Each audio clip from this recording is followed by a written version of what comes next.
What do you think of when you hear the word poison? Arsenic? Cyanide? How about water? Life couldn't exist without water, but in the right circumstance, water can be as dangerous as any poison. Your kidneys filter out excess waste and water from your bloodstream, but they can only process 800 to 1,000 milliliters of water an hour. And if you somehow manage to drink more than that without throwing up, you can run into trouble because you're drinking faster than your kidneys can process it. So the excess ends up in your cells. Normally, your cells are surrounded by a carefully balanced solution of sodium and water, which flows in and out through tiny holes in the cellular membrane, so it keeps the sodium concentration both in and out of the cell balanced. But when you drink too much water, the sodium solution gets diluted. It's not salty enough.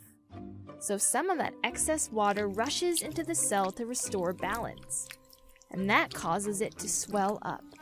Doctors call this water intoxication, and it's a big problem. Now, most of your cells can handle the swelling to a degree, since soft, flexible tissue like fat and muscle can stretch. But for the cells in your brain, it's another story, because your skull isn't stretchy. It's bone. It's hard, like a rock. So, as your brain swells, it builds up pressure in your head. At first, you might experience headaches, confusion, or drowsiness. But as the pressure increases, you risk brain damage, coma, and even death. And it could all be over in less than 10 hours. A 64-year-old woman, for example, died the same evening after drinking between 30 to 40 glasses of water. And a group of U.S. Army trainees suffered vomiting and seizures after downing over 2 liters per hour after a tough day of training. But it's marathon runners who need to be especially careful.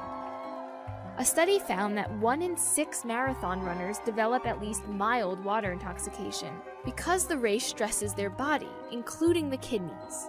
So they don't excrete water as efficiently, which can cause water to back up into the blood more easily.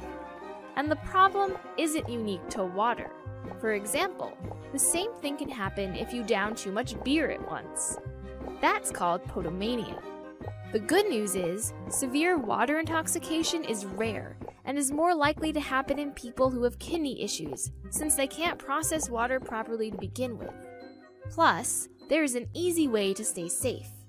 The average healthy adult needs somewhere around 3 to 4 liters of water a day. And since this can come from food and other drinks too, drink when you're thirsty and then stop.